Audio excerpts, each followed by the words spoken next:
Bonjour mes chers élèves, aujourd'hui, qui es-tu, Warren Buffett? Warren Buffett, qui se serait probablement appelé quelque chose comme Garnier Armoire en français, est né en 1930 comme Steve McQueen, Michel Rocard et Clint Eastwood. Il a vu le jour dans le Nebraska, qu'on appelle l'État des décortiqueurs de maïs, ce qui ne le prédestinait pas à faire de la finance. Pourtant, on peut probablement dire que Warren est le gourou de l'investissement le plus connu des 50 dernières années.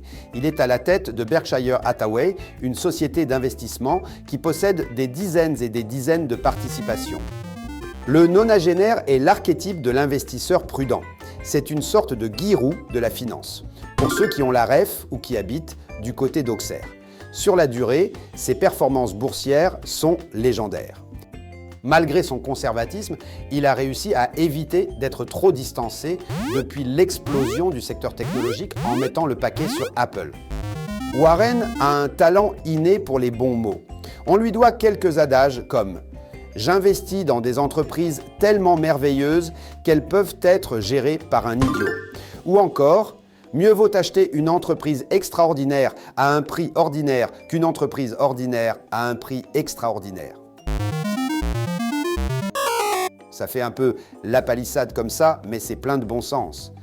C'est lui aussi qui a prononcé la fameuse phrase « C'est quand la mer se retire qu'on voit ceux qui se baignent nus ». Warren n'est pas un adepte du naturisme, enfin pas à ma connaissance.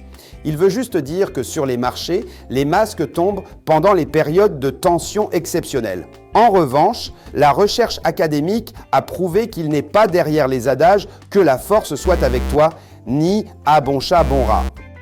Warren, si tu m'écoutes et que tu as besoin d'une ou deux idées d'investissement, utilise le code PARPADEL3000 pour que je t'envoie ma liste de recommandations ou abonne-toi à ma chaîne.